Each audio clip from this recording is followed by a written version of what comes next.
Good evening from the Bushnell Theater in Hartford, Connecticut. I'm Jim Lara of the NewsHour on PBS. Welcome to the first of the 1996 presidential debates between President Bill Clinton, the Democratic nominee, and Senator Bob Dole, the Republican nominee. Mr. President, first question. There's a major difference in your view of the role of the federal government and that of Senator Dole. How would you define the difference? Well, Jim, I believe that the federal government should give people the tools and try to establish the conditions in which they can make the most of their own lives. That, to me, is the key. And that leads me to some different conclusions from Senator Dole. For example, we have reduced the size of the federal government to its smallest size in 30 years. We've reduced more regulations, eliminated more programs than my two Republican predecessors.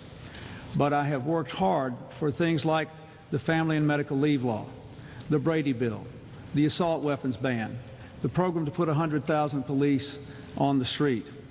All these are programs that Senator Dole opposed that I supported because I felt they were a legitimate effort to help people make the most of their own lives.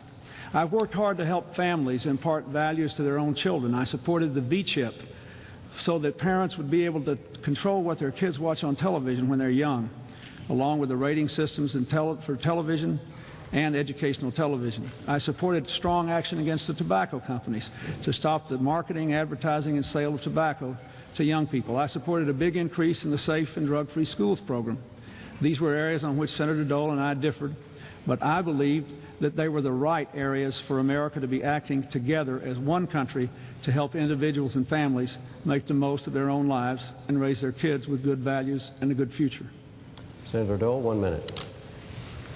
I think the basic difference is, and I've had some experience in this, I think the basic difference, I trust the people. The President trusts the government. We go back and look at the health care plan that he wanted to impose on the American people.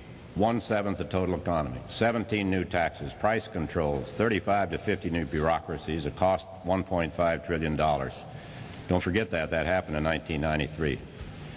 A tax increase that taxed everybody in America, not just the rich.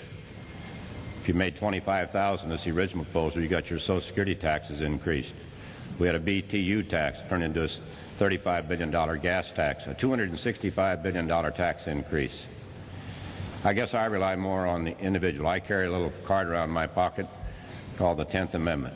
Where possible, I want to give power back to the states and back to the people. That's my difference with the President. We'll have specific differences later. He noted a few, but there are others.